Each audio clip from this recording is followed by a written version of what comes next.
Dog-eared comics. Always comics, all the time. Hi, hello, and welcome to the latest episode of the Dog-Eared Comics podcast. My name's Jordan Lowe. And I'm KJ. We've been really busy lately, it seems like, and we just never had time to actually get to do another podcast, and we really were looking forward to it.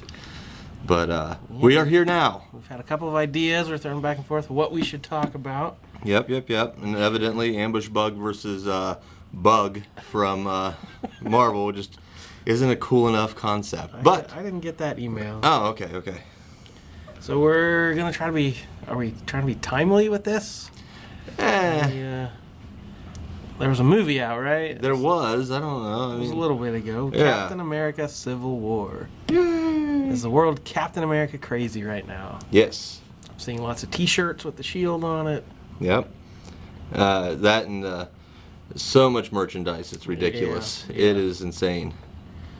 I didn't hear that it was a good movie. Well, there's all these movies have hype around them, but when they're good movies, that helps. Oh, yeah. That always helps. Yeah, and then some. So I really liked it.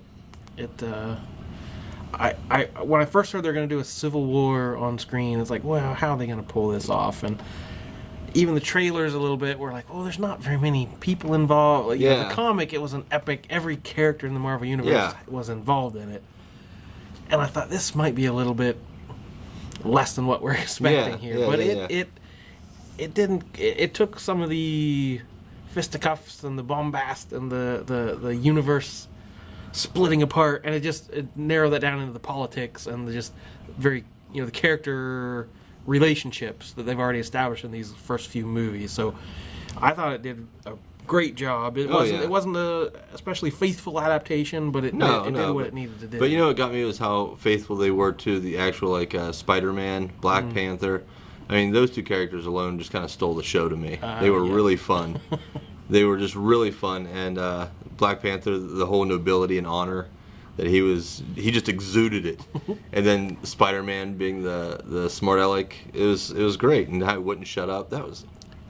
I kind of missed seeing Spider-Man on the big screen there for a moment. You know what I mean? So that definitely primed the audiences for more from those two characters, for sure. Yeah. And then left us hanging of what's going to happen, with Cap and Bucky, and I know. Oh boy, that's just so many possibilities. I know, right? But we're not here to talk about the movie. Screw the movie. We're here to talk comic books, where what really matters.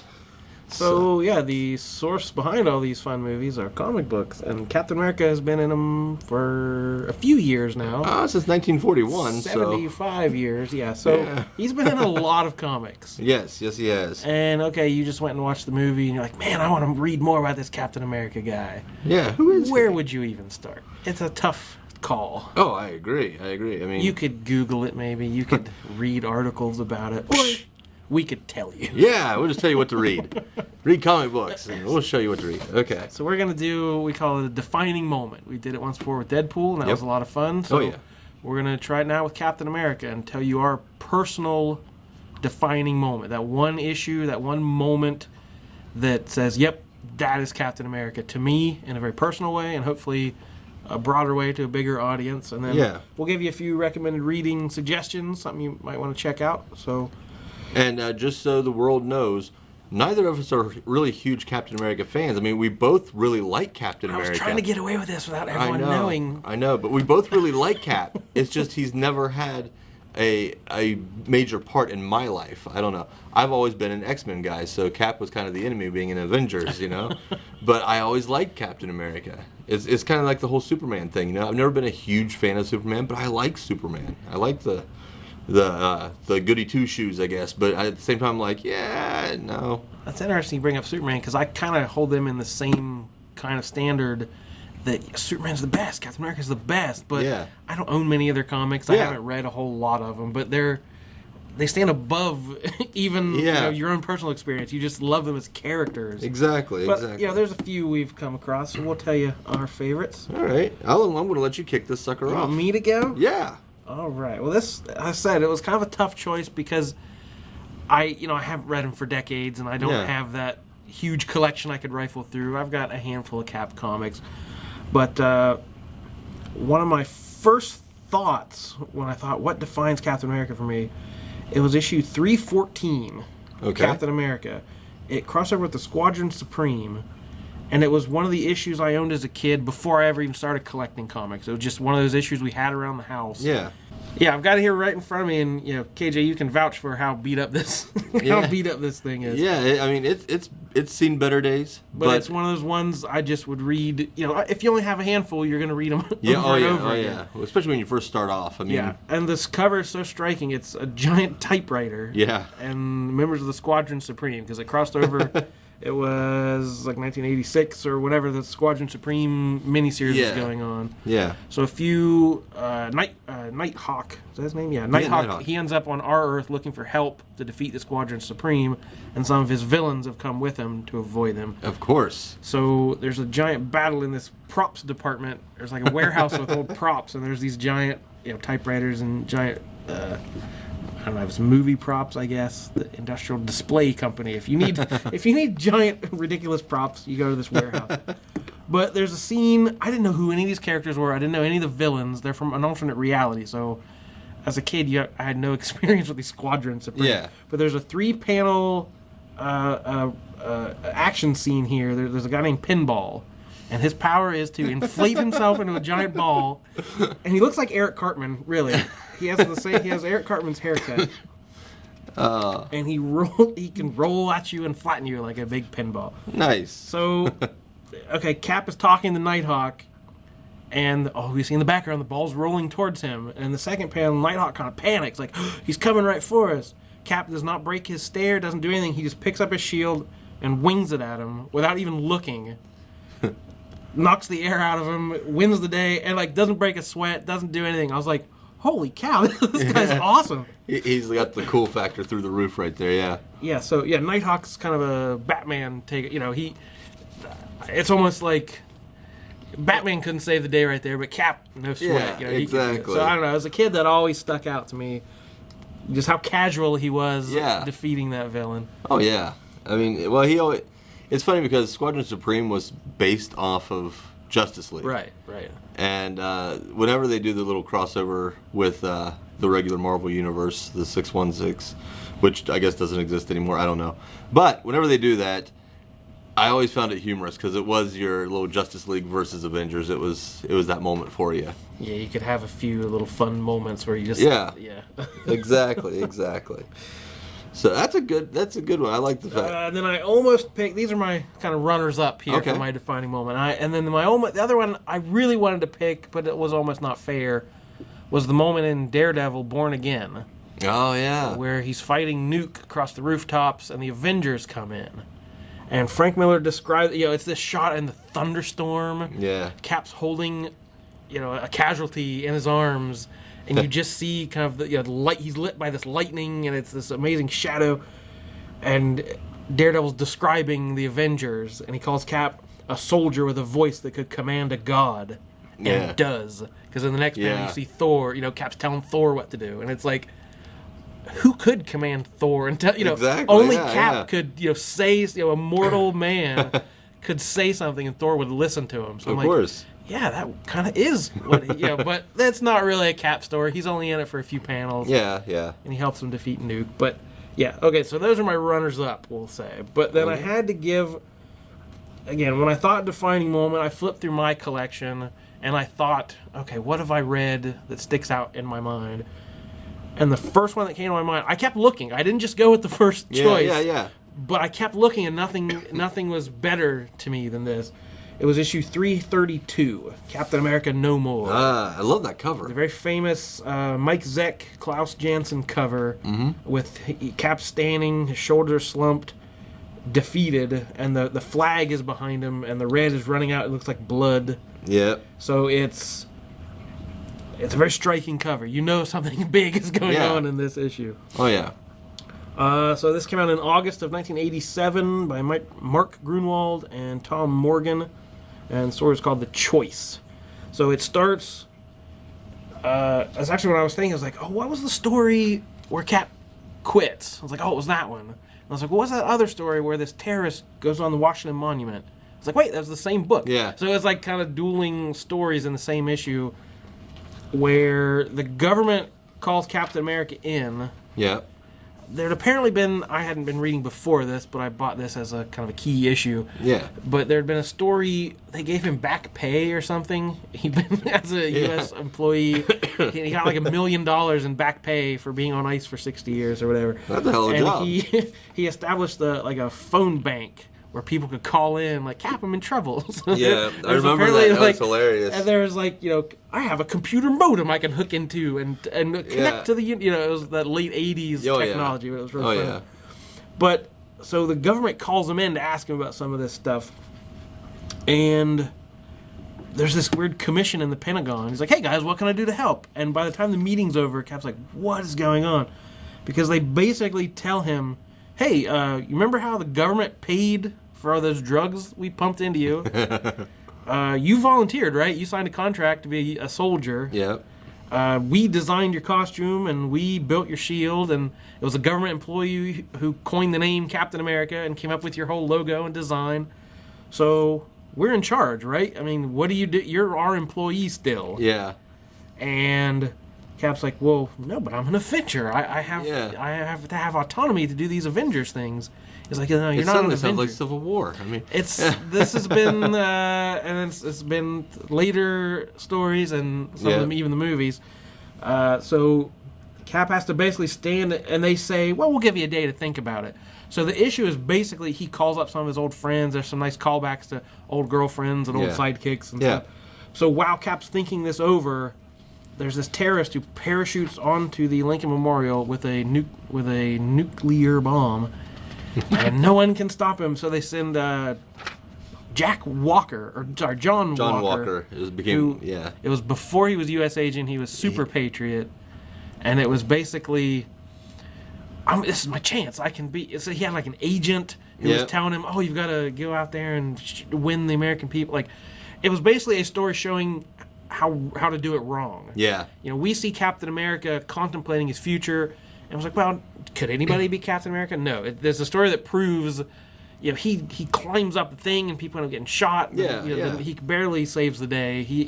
The nuke doesn't go off, but it doesn't go well either. So it was a nice little parallel story that kind of set up this John Walker character, and that was a whole story that ran after this, taking over. He became the new Captain America.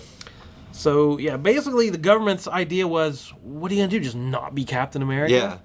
Like, you can't just not be, so, you're going to follow the rules or nothing. Like, you're going to be in charge.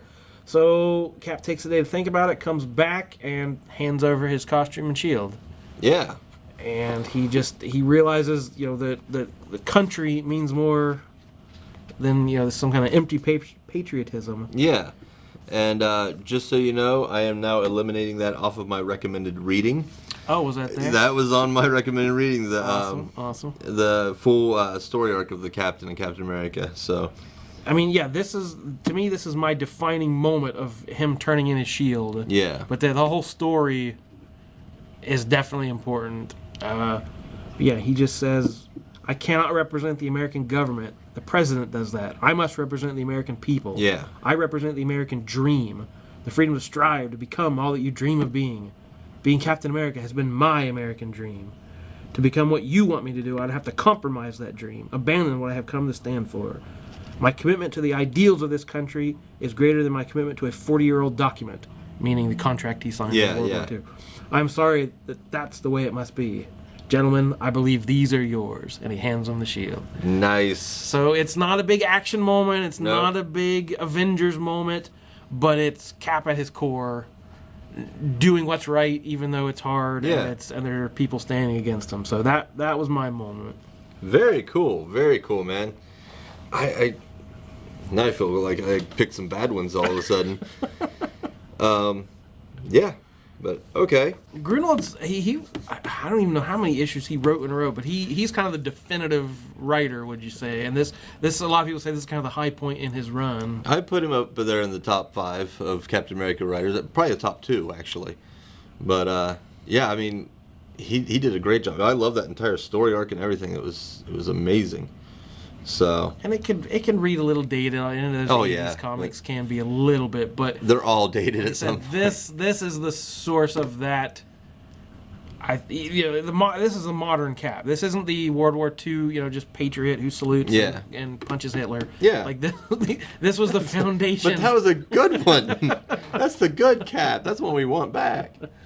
All right, how do you define Captain? Okay, well, I'm going to give you my 2 runners-up first. Okay. All right? My first one was in Thor issue 390, when Cap lifted the hammer. Oh, mighty Mjolnir. Yes, exactly. Him lifting it wasn't the defining moment. To me, what it was when he lifted the hammer and knocked all the bad guys off of him. I can't remember who they were fighting, to tell you the truth. But at the end of the battle, he looks over at Thor and goes, "Oh, here's your hammer back." I mean, it's like he had all the power right there, but he's like, "I don't care. It's not mine or whatever." There's something really classic about that in a way. Nice, like he wasn't corrupted by it. Yes, exactly. The other one... I'll stick to the all natural drugs running through my veins. I don't need mystical help. Exactamundo science. The other one was actually when Cap lifted Thor's hammer again during Fear itself. Just for the sheer fact that once he did it and lifted it, I can't remember what his speech was or whatever, but suddenly he yells out, "Avengers assemble." That's right, he told everybody, "We're all Avengers today." And just the normal people and everything kind of turned and was backing Cap 100%. It's just that moment of him standing there with the hammer raised above his head with the lightning flaring. Nice. It's like he can inspire everyone across the board, and that was a really great moment for me as well. Yeah, that's really his superpower. It's not punching Hitler like I said. It's having people follow him and aspire to do do things as well as he does. Yes, the right way. Now my actual defining moment though was in Infinity. When he lifts the hammer and there's yes, exactly. Because he always lifts the hammer. I don't know. It's just that inspirational moment, man. I just loved it. It was Infinity Gauntlet. I think it was issue either 3 or 4 when all the heroes band together to battle Thanos. I've heard of this. Okay. You're probably going to be hearing a lot more about it here in the near future. But while they're fighting, Thanos is killing everybody. Because, of course, literally. Yes, he kills everyone. He turns Wolverine's adamantium into rubber and just beats him to death, basically. It's brutal. The best part, though, is he puts a reflective cube on top of Cyclops' head, so when he shoots, it backfires and blows his own head off. I forgot about that. I think he actually, smothers or something, but it's just, I was like, yeah, kill Cyclops. I don't know if anybody knows this. I'm not a big fan of Cyclops. I hate that dude. But that Cyclops' defining moment when he shot himself. When he shot himself in the face. I hate that dude. But no, there's this one scene once he's defeated everybody. He's standing there pretty much. And we're talking Hulk, Silver Surfer. We're talking the powerhouses of the Marvel cosmic beings. Yeah, he's standing there. He has just wiped the floor with the Marvel heroes. Thanos has. And about the time the shield smacks him in the back of the head, and he turns around and looks, and there's Captain America standing there, and he says, "You haven't won yet." And as he's walking towards him, he said, "You should run." And Captain America basically just stares him down until he's face to face with him. And he actually says, "As long as one man stands against you, Thanos, you'll never be able to claim victory." And then, I think it was Silver Surfer comes flying by really quick to try and grab the gauntlet. And he misses. And as Thanos looks up at him, Cap throws a haymaker right in his face. Of course, it doesn't even faze Thanos. Right. But it's the fact that he didn't back down to a god. I mean, because Thanos at that point was godlike. I mean, he had all the powers of a god. Of course, then Thanos backhanded him and broke his neck. But until that moment, the fact that he stood up to Thanos, I mean, I guarantee, even Wolverine would have, did the whole take one little step back and get ready, But no, Cap just stood there bring it. And that is my defining one, just for the sheer fact that he was like, "No, I will not back down. You can't make me." The impossible odds. Exactly. He's not giving in, yeah. That was my defining moment of Captain America. I really hope that gets translated to the big screen. Oh, God, I hope so. Won't that be a crowd-pleasing, oh, man, I will jump to your feet and I will have goosebumps at that moment. Because, like I said, even though I'm not a big Cap fan, that moment when I was reading the comic books as a kid, I say kid, it was... Well, I guess it was a long time ago. But when I read that, I about flipped out. I was like, "Oh my God, Cap is the baddest SOB in the Marvel Universe in that one moment." But it was fantastic. I loved it. I did have someone talking to me about comics recently and was talking about, "Oh, what do you think's going to happen with this movie and that movie?"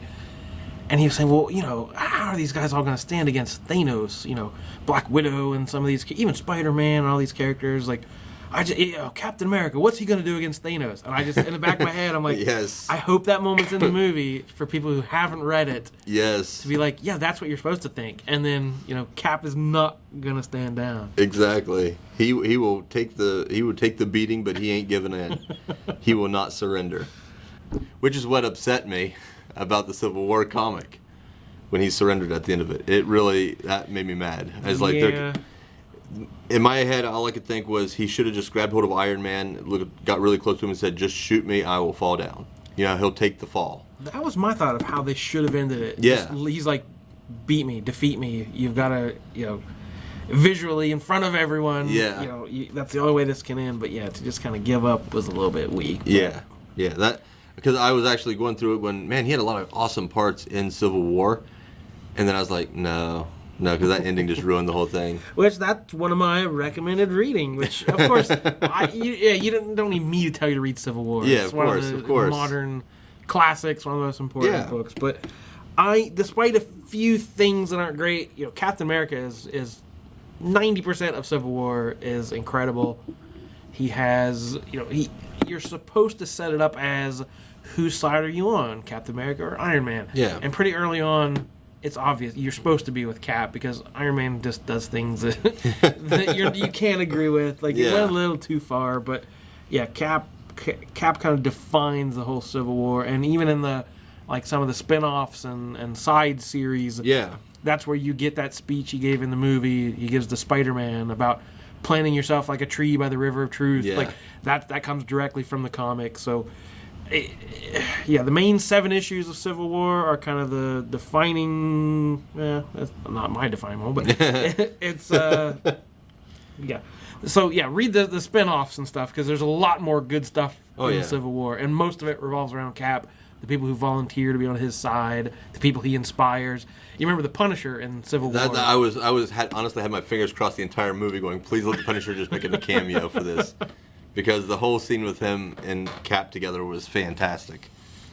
So, even if you can inspire the Punisher to be, you know, he respects him as a soldier and as a man and a hero. As a leader. And, like, who else as the Punisher would he, you know, stand down to? I can't think of anyone else in the Marvel Universe. Yeah. So, I had Civil War as my recommended reading. I had Infinity Gauntlet as recommended reading.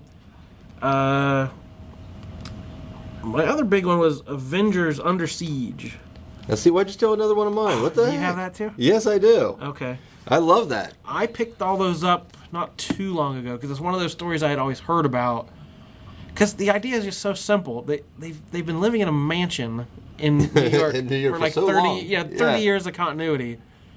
And the Masters of Evil just walk up to the front door. It's like, why has no villain ever done this before? Yeah. You know where you sleep. So, the Masters of Evil just basically barge in and to take over and almost kill Jarvis and decimate the whole team. Poor Hercules. It's issues 273 through 277. Roger Stern, the writer, John Buscema, artist.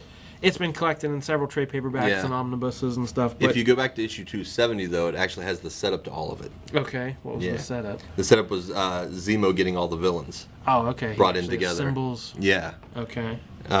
Except for, I think it was like 272, I think, is just a Namor story. It's like there's a standalone. there's one story in the middle that just doesn't quite fit in. I think it was actually was it part of the crossover that was going on at the time, like Atlantis Attacks? Yeah. So there's one weird issue in the middle that doesn't. Yeah.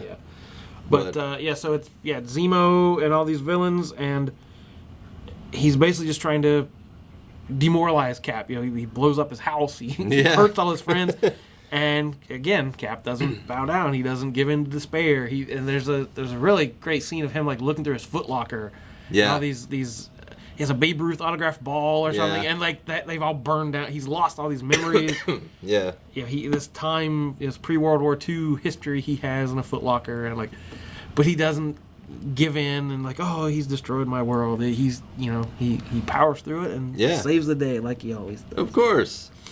And I really like that team in that story too. I mean, at the end when they had to reassemble the Avengers after Hercules got destroyed, it was Captain Marvel, Photon, or just whatever she's going by nowadays. Monica Rambeau. Yeah, Thor, Black Knight, and Dr. Druid. Which So not the A squad of no, Avengers. but the fact that they took out all the Masters of Evil, which there was like 30 of them, and these like 5 came in there and just cleaned their clocks. It was. I think the Wasp was there too. Was she there, or was she already defeated when she? Because she got injured, didn't she? Oh, maybe she was one of the first ones. Yeah, to go she down. and because Hercules, which Herc is one of my all-time favorite Avengers, he got injured really bad and got taken out for a while. But anyway, it was still a great story. I loved it. I loved that storyline. And the only other one I had was Winter Soldier. There are very few modern comics that I think are going to be classic. You know, those. Yeah. It's hard to read a comic today and think, 10 years from now, people will still be reading this and still be talking about it. Yeah. But that one, almost as it was coming out, you're like, this is a big deal. So that whole Ed Brubaker run, Winter Soldier up through the death of Captain America, Civil War, all that stuff, it was not without controversy. Why bring Bucky back? That's kind of dumb. But it was. Why'd they kill Nomad? That's what made me mad. I was the furious. people were out with torches and pitchforks. Yeah. So it was, for a modern comic, it's an absolute classic. And it's, again, if you want to know, again, it's one of those characters, he's like a brand new character. So Winter Soldier's only been around a few years, but he feels like a cornerstone of the Marvel Universe. Oh, yeah. And that's so rare. Since 1980, how many characters have been introduced that are anywhere near as important as Winter Soldier? Deadpool. Okay, one. Do you have a second? I would say Cable, but then I had to shoot myself. Yeah. So again, I'm not the biggest Cap fan, but there are books throughout the history. Is there any more I'm leaving out of this list? No, I'm sure you've got a couple more. I've got to go. Well, here's the thing. I decided not to go with the Ed Brubaker run because it's just one of those ones that I'm like, if you like Cap, you're going to adore that, and you probably already read it. Yeah. Because it is, like you said, it's like a current classic. Right. So I was trying to avoid anything super recent. That being said, there goes my Captain America No More storyline. There goes my Under Siege storyline. It's good we're on the similar bandwidth. Yeah, exactly. All right, but Volume 1 of the Ultimates. I really liked that, and in particular, I was actually considering throwing this in as a defining moment, was issue number 9, when it was him versus Giant Man, after Giant Man and beat Wasp nearly to death, and Cap basically finds Giant Man, goes to a bar, taps him on the shoulder, and is like, "You like hitting women, huh?" And then proceeds to slap him around until he becomes the full 60-foot Giant Man, and then Cap proceeds to kick his butt all over the place while he's Giant Man, and Cap's normal size just destroys Pym. And the whole time he's kind of like referencing almost that 1940s values in a way. You don't hit women, you don't raise your hand, and it was just fantastic. But the overall in that, the fact that he gets in, somebody tells him to surrender, and he points at the A on his forehead and he says, "Do you think this A stands for France?" I loved it. I was like, yeah, Cap's that's awesome. That's one of those panels that kind of stood out. People would be, even pre-internet days, it went viral before. Yeah. Now that's the most recent thing I got put on my list for Captain America, just because. So you're old school then. I am old school, but I'm old, so it happens. It happens. My first one is because Mark Waid. Mark Waid is my number 1 Captain America writer. Okay. It just because Mark Waid's so underrated in my opinion. All of his stuff is great, but Captain America Volume 1, it was issues 444 through 454. It was Mark Waid and Ron Garney. It was Operation Rebirth. That was one that I really liked when they kind of it was right before they did the Heroes Reborn, which was terrible. Yeah, I've seen that on a couple best of lists, but I've never read it. And the other one was Captain America Volume 3, which is issues 1 through 23 of Mark Waid. And it was the second story arc is called American Nightmare. And it's fantastic with the Red Skull, and there's a standalone Red Skull story in there that's amazing. He doesn't have his shield anymore. The shield gets destroyed, so now he's got an energy shield, which Coulson uses in the current TV show, which is amazing. But I don't want to go into a whole lot of detail on them just because it's one of those things that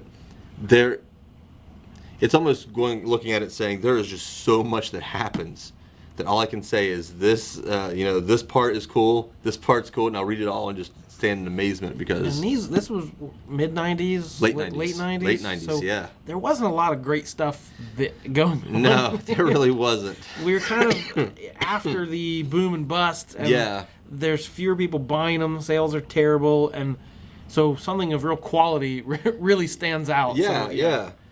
But Mark Waid's run on it, and Ron Garney's art is fantastic across the board.